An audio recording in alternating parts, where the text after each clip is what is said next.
A plea is a defendant's formal response to criminal charges against him.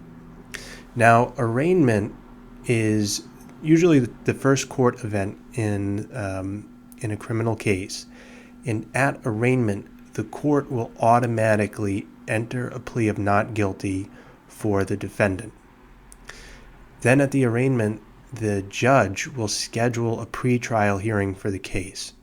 Now, the pretrial hearing is, in most cases, the second court event.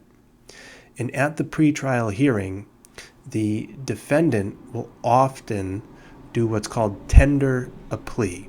So he will propose a plea and ask the prosecution to agree with its terms, and offer this to the judge in lieu of going to trial.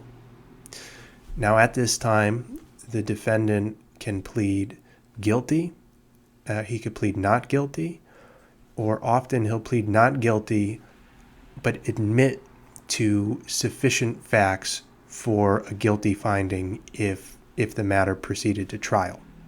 And this would be done as a way of getting some concessions or some favorable treatment from the prosecutor.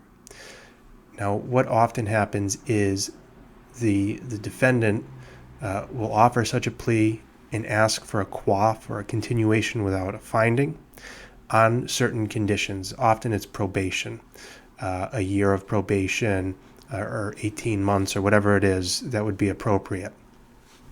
So the defendant will bring this form. He'll write down his proposal.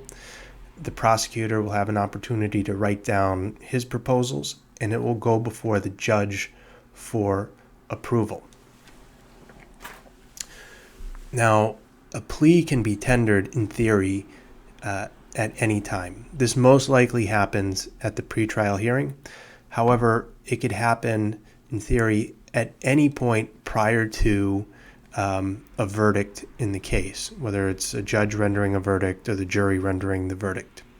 Right? So if you have questions about plea options in district court and criminal proceedings, feel free to send me an email. And if you have any thoughts on this, please leave a comment below.